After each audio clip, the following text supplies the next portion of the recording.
Holy shit. He said what? Harry and Meghan are leaving the palace to become financially independent. And you see, this is what happens when you bring the first black woman into the royal family.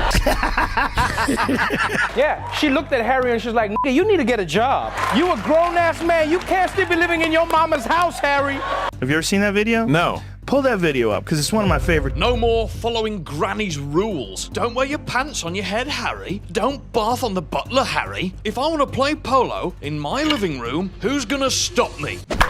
Stop that. Right away, Megs. The night Trevor Noah turned his sights on Meghan Markle. It felt less like a late-night segment and more like a public trial. You could hear it in the audience's laughter. Not the warm, polite chuckles you give to a safe joke, but the sharp, almost guilty laughs that escape when you know the truth is being dragged into the light. Damn, Harry and Meghan are losing their titles? That's the most embarrassing royal loss since William's hairline. Noah didn't walk out and tell a couple of gags about the royal family's Netflix special. He launched a cross-examination armed with timing as sharp as a scalpel, and a global perspective no British or American comic could match. Queen has announced that Harry and Meghan can no longer describe themselves as royal. And I won't lie, if I was Harry and Meghan, I'll be like, fine, then we'll be known as Royale. Noah opened his takedown with a move Meghan's PR team probably never saw coming. He attacked her on the one battlefield she thought she'd already conquered: race. Most comedians tread lightly here, but Noah, with his South African background and lived experience navigating racial identity across continents, went in swinging. He pointed out the coded language swirling around Meghan's coverage, then flipped it on his head, mocking the way she weaponized those same narratives when it suited her. Although I do have to admit this, right? I always find it weird when people introduce a new baby. Because if you think about it, there's such a big contrast between the end product and how it was made. The result of our sweaty night of just raw dogging, #blessed. He hit her marriage like a case study, dismantling the modern fairy tale by painting Harry as a jobless prince desperate for relevance, and Meghan as the ultimate Hollywood networker who happened to network her way into a palace. The killer moment. Noah imagining Harry hustling for cartoon voiceover gigs at industry events, all while Meghan worked the room. Now the big question is, if Harry and Meghan come to America, where are they going to live? Everyone wants to know. I think they'll move to LA because Meghan is an actor, and then she's going to want to work again, and then Harry can just join the cast of Real Housewives of Beverly Hills. Yeah, just be like fighting on TV. I know what you said about me, did he? Say it to my face. The image wasn't just funny. It was humiliating. It reframed the couple not as victims of a cruel establishment, but as two overconfident celebrities scrambling to stay in the spotlight. In under 3 minutes, Noah had turned Meghan's carefully curated global humanitarian brand into a punchline so sharp, even the studio band was laughing between rips. What's funny is that no matter what job Prince Harry gets, you realize he's still going to be Prince Harry, right? Can you imagine being his boss when he screws up? Like, what do you call him in and say? Prince Harry, get in here, your majesty! You blew the Henderson account, my lord! Clean out your desk and may God save the Queen! And this was only the first swing. The knockout blows were still coming. Once Trevor Noah lit the fuse, every American comedian seemed to smell blood in the water. Late-night hosts, podcast giants, sketch shows, all of them lined up to take their shot, and they didn't waste time with polite royal jabs. Conan O'Brien went surreal, using the news of Harry and Meghan's wax figures being yanked from Madame Tussauds to spin an absurdist bit about where they'd end up next. And the punchline placed them somewhere far less dignified than any royal palace. James Corden is a 12-time Emmy winner and the host of The Late Late Show. He's also living proof that a man can move from London to LA and not tell everyone about his frostbitten penis. Saturday Night Live turned Meghan and Harry into a recurring joke, with Mikey Day's goofy Prince Harry bumbling through talk shows while other characters mocked Suits like it was an unwatchable relic. Meghan had forced the world to endure. And this is sweet. Meghan Markle said she has a finger they can use if they need it. Joe Rogan didn't even bother with a scripted routine. He turned his real-life beef with Harry into a comedy segment, telling how his first reaction to hearing Harry criticize him wasn't anger, but wondering if the prince might actually have a point before roasting him. Anyway, by the time the week was over, Meghan's name had gone from a headline to a punchline in America's biggest comedy outlets. And here's the real damage. These weren't one-off jokes. They became recurring bits embedded into sketches, monologues, and viral clips. Meghan hadn't just been roasted. She'd been inducted into the permanent roster of celebrity clowns the U.S. loves to mock on a... No, I mean, she used to be on Was Deal or he No infiltrated? Deal. Look, she was on Deal or No Deal. Yeah, that's right. And then the wife convinces you to leave the royal family. Like, I'm out. I don't need you guys. Which is crazy, because don't you just get free money? If American comedians roasted Meghan with playful jabs and celebrity satire, the British comics came armed with bayonets. These weren't just jokes. They were homegrown takedowns from people who grew up under the shadow of the monarchy and weren't afraid to swing hard. Andrew Schultz didn't waste breath pretending to care. He dismissed Harry and Meghan entirely in a line so cold it made the crowd gasp before they laughed. Hi, oh my God, it's been so long, Miss Meghan Markle. Mickey Glazer went in from a different angle, crafting a painfully vivid alternate reality where Meghan was still grinding in mid-tier Hollywood, hustling for background roles instead of royal titles. I mean this sincerely, Prince Harry and Meghan, we don't give a America don't give a about you. Then came Simon Brodkin, whose specialty is mocking public figures to their faces. He tore into their Netflix doc with a cynical one-sentence summary that reduced the whole series to a vanity project. We know what that means. That's LA. She wants to be famous. She found the guy to make her the most famous in the world, and now she's over there and she's like, if she didn't marry him, she would be on The Bachelor this season. She would be Megan M. from Sherman Oaks barista. She's just... But the most savage blows came from satire that didn't need a live stage. The animated series. The prince portrayed Meghan as fame-obsessed and Harry as a man drifting without purpose.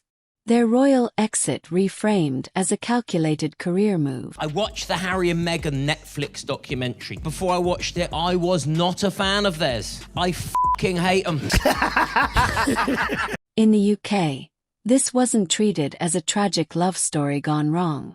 It was a high-profile PR stunt that fell flat. And unlike the American comics who moved on to other targets, the British acts kept coming back, recycling every new Sussex interview, every Netflix clip, every podcast soundbite into another weapon. The message was clear. In the UK, Meghan wasn't just a celebrity. She was a national sport. What the f*** is going on with Harry? How dare you? I'll say whatever I want. You're in my house now. You want a piece of me? I will f*** you up, girlie. The focus is starting to shift off of me. When Britain's legendary puppet satire, Spitting Image turned its attention to Meghan and Harry.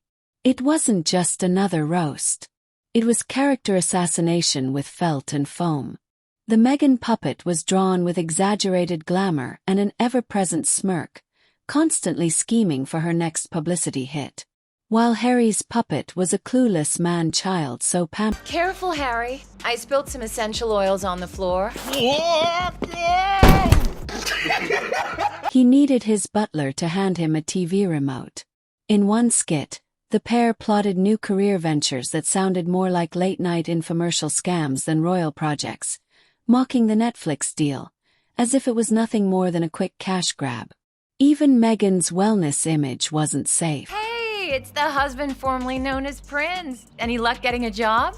Oh, they had me driving for Uber Eats, but there were too many damn rules. Don't touch the food. Don't taste the food. Drive on the road. I'm sorry, Rowdy Weddy. One segment featured her promoting rank smoothies so unappetizing the other puppets gagged on camera. The genius of Spitting Image was that it could say the things human comedians wouldn't dare, hiding savage social commentary behind absurd visuals. It didn't just lampoon their wealth. It hammered the disconnect between their public speeches about struggle and their real-life mansions, private jets, and celebrity circles. For viewers, the puppets captured a truth no press release could erase. That Meghan and Harry's post-royal image was so ripe for parody it practically wrote itself. And unlike a late-night monologue that disappears after a day, these puppet clips lived online, racking up millions of views, embedding the couple's caricature into pop culture like a stain that wouldn't wash out. Meghan, this new Netflix show I'm producing for you is gonna be huge. Tell Eldon all about it. It's about a beautiful young swan, but no one treats her like the beautiful swan she is until season 2 when everyone apologizes to her.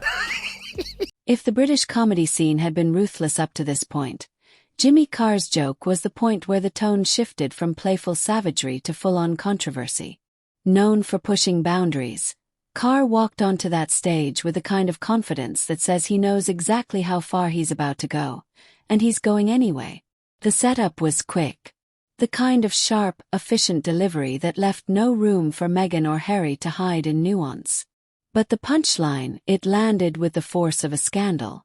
Carr tapped into a fear buried deep in the British public psyche, pulling in a reference to the royal line of succession that instantly made the audience roar and then freeze as they realized just how close it was to the bone. So Pads, tell me, everyone knows you're the bear who likes to share. What's the secret to your eternal personal glow? Well, Harry, I'm glad you asked me that. As you know, I'm a huge fan of South American product. Is it Colombian? No, 100% Peruvian, biodynamic, organic, catastrophic, Yes, I've tried it, and the results were incredible. Online, the clip spread like wildfire, splitting opinion down the middle. Supporters argued it was just dark comedy doing its job. Critics claimed it was reckless, even dangerous, to plant that image in people's minds. The backlash was immediate with think pieces, radio debates, and TV pundits weighing in. And here's the real irony. The outrage only made the joke more famous. It wasn't just a throwaway gag anymore. It became the definitive too-far moment in the Meghan and Harry Rose timeline. Meghan Markle is, of course, a lifelong feminist, which she's demonstrated by marrying a prince and giving up her job. The card he's playing is, I'm a victim, and you go, no, you're not a f***ing victim. The line in the sand that proved the comedy world wasn't just mocking them for laughs, but because they had become a cultural flashpoint everyone wanted to claim a piece of.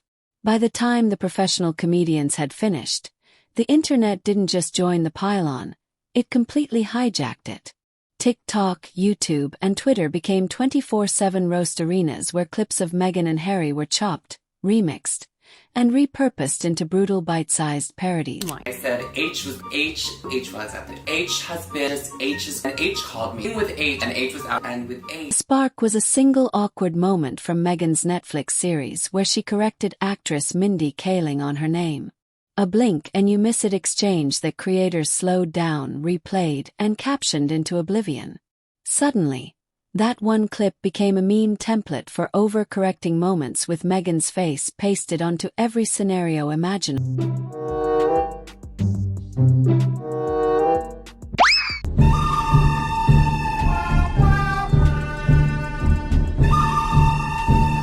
Opportunity is everything. My name is Meghan Sussex now. Call me Meghan Markle one more time, Mindy Kaling. My name is Meghan Sussex now. Call me Meghan Markle one more time, Mindy Kaling. Then came the parody cooking videos mocking her curated lifestyle segments. Spotless kitchens, designer aprons, and tips so impractical they felt like a satire of themselves. One viral skit showed a Meghan lookalike giving advice on budget living while sipping champagne in a poly-sized living room. Have you ever seen that video? No. Pull that video up, because it's one of my favorite. Trick that people do with pineapple, instead of just cutting it to make the perfect little bite, you follow the wedge. When nature has given you all the cues on how to have a perfect taste of something. Oh, how fun is that? I love it. I like working hard. This woman is being paid millions of dollars to show how to cut into a pineapple. Even fan-made music videos emerged, remixing her interviews into auto-tune dance tracks with titles like Royal Reality Check. The key difference here, these weren't professionals with PR to worry about. They were anonymous, global, and relentless. Every new Sussex appearance was raw material. The couple's narrative was no longer theirs to control, and the internet's collective sense of humor was far more vicious than any stand-up stage. By now, the roast wasn't a moment in pop culture. It was a permanent online genre, and Meghan was its unwilling poster child. Beneath the laughs, memes, and late-night punchlines, a more dangerous truth was taking shape. one that no PR spin could undo. Listen, I brought Meghan Markle, whatever her name is, to my Deal or No Deal celebrity golf tournament. She was one of my Deal or No Deal girls that were, she was a caddy for all of my celebrities. How do you feel about it? What? It was amazing. What could it be? A mystery for the ages. Meghan and Harry weren't just the subjects of jokes. They had become symbols of a brand contradiction so glaring it begged to be mocked. On one hand, they positioned themselves as victims of relentless media intrusion. On the other, they built an entire post-royal career selling access to their personal lives. From tell-all interviews to behind-the-scenes Netflix specials, the hypocrisy was too easy for comedians and, once pointed out, too obvious for the public to ignore. Every heartfelt statement about living a private life was undercut by a new photo shoot, podcast, or book deal. Worse still, their wealth and celebrity status made even their genuine struggles seem out of touch, creating an unbridgeable gap between their image and the everyday lives of the people they were trying to reach. Everyone is wondering what they'll do to support themselves without any of that royal cash. Well, good news, Meghan's already got herself a job. Here comes the first time in her life that Meghan Markle actually touches food. Let's watch that back. Why is she pushing apples into the salad? You're definitely a unique person. This is why the roast never stopped, because it's not about one scandal or one misstep. It's about a fundamental mismatch between the story they want to tell and the reality people seek. Once an audience senses that kind of disconnect, every move becomes fuel for satire. And in the age of social media, that's a trap you can't climb out of because the internet doesn't let a contradiction die. It loops it, captions it, and laughs at it forever. Do you see any of the real Diana in Meghan? Did you? No. Really? No. Sorry. Wow. Trevor Noah may have fired the first shot, but what followed was an all-out cultural ambush. American comics, British sadists, puppet shows, and millions of online creators dismantling Meghan and Harry's public image from every possible angle. And here's the part they can't control. Once you've become a running joke, every new interview, every staged photo, every authentic moment risks becoming the next viral roast. The problem isn't just the comedy. It's that the punchlines keep exposing a truth the Sussexes can't rewrite. They built a narrative on contradictions, and comedy has a way of finding every crack. Which brings us to the question they'll be facing for years. Can you ever reclaim your story once the world decides it's funnier without you? If you want to see just how far this satire can go, including the exact moment Meghan reportedly lost her cool over spitting image's brutal portrayal, check out my previous video right here.